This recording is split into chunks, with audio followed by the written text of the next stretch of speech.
Sebuah gudang pengepul plastik di Kabupaten Bogor, Jawa Barat terbakar pada Minggu malam. Api diduga berasal dari bekas pembakaran sampah di belakang gudang.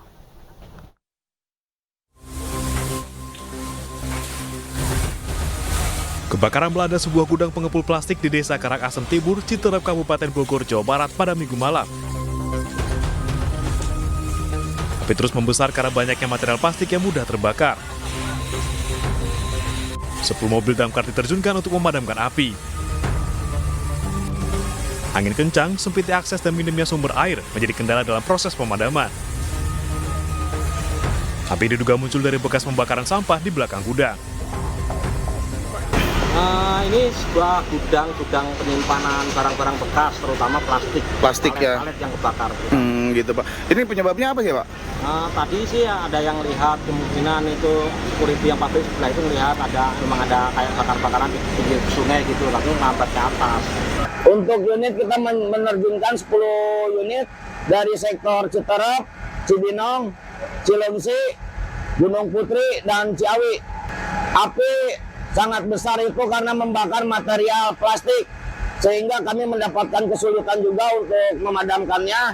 Tapi alhamdulillah kita bisa memadamkannya. 3 jam berselang, api berhasil dipadamkan. Tidak ada korban jiwa dalam peristiwa ini. Dari Kabupaten Bogor, Jawa Barat, Cahyat Supriyatna, iNews melaporkan. 4 rumah yang berada di Pasar Minggu, Jakarta Selatan terbakar. Ya pemirsa, api yang cepat membesar membuat warga di Jalan Harsono Ragunan panik. Petugas Suku Dinas Penanggulangan Kebakaran dan Penyelamatan Wilayah Jakarta Selatan berusaha memadamkan api dengan mengerahkan 13 unit mobil pemadam. Salah seorang lansia yang terjebak asap di rumahnya berhasil evakuasi warga dengan cara digotong.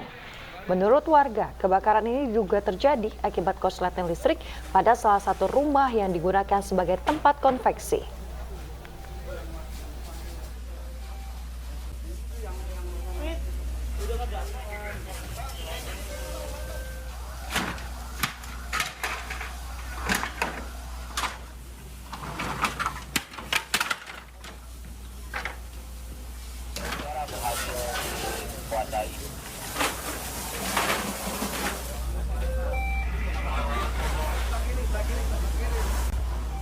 Penangkapan pelaku pungli kepada sejumlah sopir truk di Kabupaten Bekasi, Jawa Barat ricuh.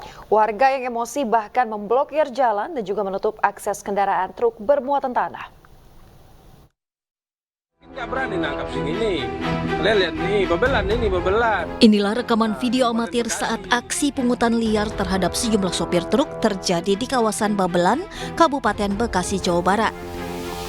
Para pelaku pungli bahkan dapat dijumpai setiap 2 meter. Pasca viral di media sosial, Kepolisian Polres Metro Bekasi langsung menangkap sejumlah preman yang diduga pelaku pungutan liar terhadap sopir truk Minggu dini hari. Namun, warga yang tak terima dengan penangkapan para pelaku mengamuk dan ricuh hingga memblokir jalan. Akibatnya ratusan truk bermuatan tanah tertahan lebih dari 4 jam. Massa menuntut salah satu warga yang ditangkap polisi untuk dibebaskan. Setelah negosiasi alot, aparat kepolisian pun kemudian membebaskan satu pelaku. Karena viral, ya ada gabungan, ada beberapa warga yang diamankan. Jadi tuntutan warga agar si keluarga ini dikembalikan ke keluarganya lagi. Oh gitu. Persuasif hubungan bahwa hal begini tidak dibenarkan. Seperti video kemarin ya, pungli itu tidak dibenarkan. Kita himbau, sudah melakukan langkah-langkah. Dan karena ini sudah ambil tindakan, maka dan kita diskusikan dengan warga terkait permasalahan. Razia premanisme pungutan liar dilakukan petugas di sepanjang jalur lintasan kendaraan truk di wilayah Babelan.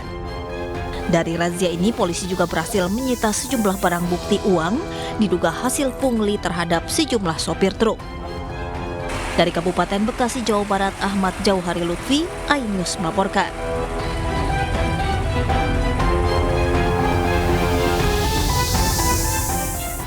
Kapolri Jenderal Listio Sigit Prabowo mendukung penuh pengusutan kasus kematian Brigpol Setio Herlambang yang tewas tertembak di rumah dinas Kapolda Kalimantan Utara. Sementara keluarga korban berharap penyebab kematian korban dapat segera terungkap.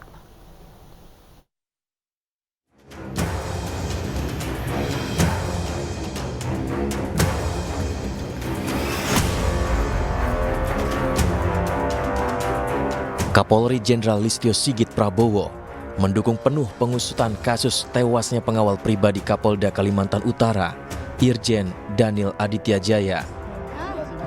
Kapolri pun menjamin penyelidikan berlangsung transparan dan bisa dipertanggungjawabkan ke publik. Laksanakan otopsi dan tentunya di luar otopsi tim lapor juga bekerja dan ini semuanya akan menjadi satu kesatuan yang kemudian menjadi kesimpulan di dalam hasil penyelidikan nanti apakah ini ada unsur pidana ataukah unsur lain, semuanya tentunya akan didapatkan. Sebelumnya, Brigpol Setio Herlambang ditemukan tewas bersimbah darah di rumah dinas Kapolda Kalimantan Utara, Irjen Daniel Aditya Jaya Jumat lalu. Sepucuk senjata api jenis HS-9 tergeletak di sisinya. Senjata ini merupakan inventaris dinas.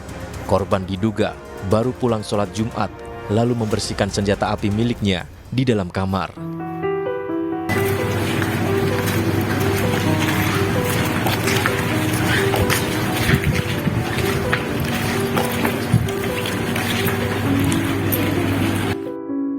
Jenazah korban kemudian dibawa ke Rumah Sakit Bayangkara Semarang, Jawa Tengah untuk diautopsi. Isak tangis istri korban Devi menyambut kedatangan jenazah suaminya. Devi yang sedang hamil sangat terpukul melihat sang suami kembali dalam peti jenazah. Dari hasil autopsi, terdapat luka tembak pada dada kiri yang menembus hingga jantung dan paru-paru. Usai diautopsi, korban dimakamkan di Kendal, Jawa Tengah. Orang tua korban mengaku ikhlas dan pasrah atas kepergian anaknya. Ia bahkan sempat berkomunikasi dengan korban pada Jumat siang sebelum peristiwa mengenaskan itu terjadi. 3 sore Pak, kemarin ya jam 3 sore. Ya. Dikabarnya apa itu? Dikabarnya Pak Duduk mantan DPR. Ya terus katanya jam 3. Katanya ya kecelakaan itu. Tapi enggak jelas kecelakaan apa enggak?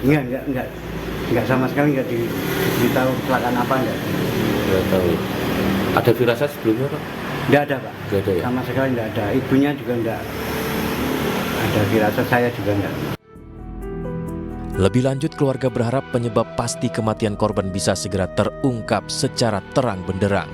Tim Liputan iNews melaporkan. Pemirsa, sopir dan kernet truk yang menabrak belasan kendaraan dalam kecelakaan maut di eksit tol Bawen, Semarang Tengah ini diperiksa intensif oleh polisi. Ya, dari pemeriksaan awal terungkap bahwa sopir hanya memiliki SIM A.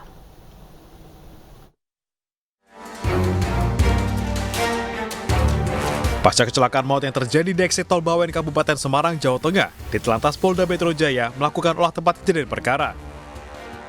Olah TKP dilakukan dengan metode traffic accident analysis untuk mengungkap penyebab dan kronologi kecelakaan secara keilmuan. Polisi fokus pada faktor kondisi jalan dan kondisi pengemudi saat kecelakaan terjadi. Sementara itu, sopir dan kernet truk yang diamankan tengah diperiksa intensif dan menjalani tes urin. Dari hasil pemeriksaan awal, terungkap bahwa sopir hanya memiliki SIM A. Kami sudah melakukan pemeriksaan terhadap pengemudi dan kernetnya yang dilakukan oleh unit Laka Ambarawa. Kemudian kami juga sudah mengumpulkan alat bukti yang lain, yaitu seperti CCTV, kemudian juga melakukan pemeriksaan terhadap orang-orang yang melihat peristiwa tersebut. Kecelakaan maut truk yang menabrak 4 mobil dan 20 motor terjadi pada Sabtu malam lalu di eksit tol Bawen. Kecelakaan diduga akibat rem truk yang tidak berfungsi.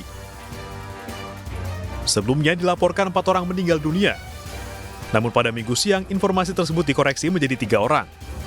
Belakangan, 1 korban yang dikira telah meninggal dunia ternyata masih dalam perawatan akibat luka berat. Dengan demikian, korban luka berjumlah total 27 orang. Dari Semarang, Jawa Tengah, Lurisa Lulu, iNews melaporkan.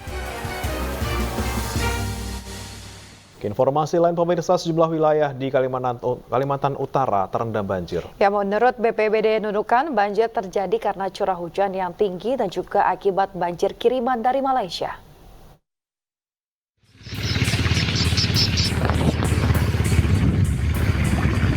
Lebih dari 50 desa di Kabupaten Nunukan, Kalimantan Utara terendam banjir.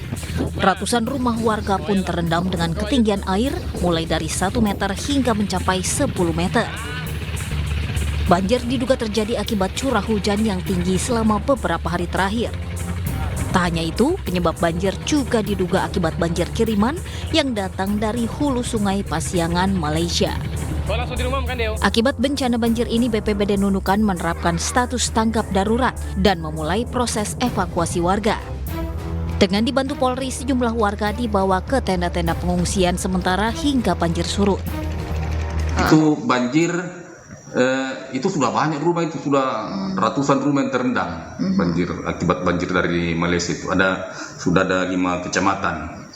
Dari di Lumbis Pasiangan 10 desa, di Lumbis Ogong ada 10 desa, di Lumbis juga, jadi sekitar ada hampir 50 desa yang terendam banjir karena banjir kiriman ini.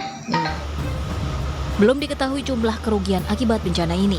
Selain merendam ratusan rumah, banjir juga menelan 1 korban jiwa akibat terjatuh ke sungai dan terseret arus banjir. Dari Nunukan, Kalimantan Utara, Usman Codang, iNews melaporkan. Pemungutan suara Pilkades di Tigaraksa, Kabupaten Tangerang, Banten mendadak dihebohkan dengan munculnya asap dari dalam kotak suara. Informasi lengkapnya sesaat lagi, tetaplah bersama kami di iNews Pagi.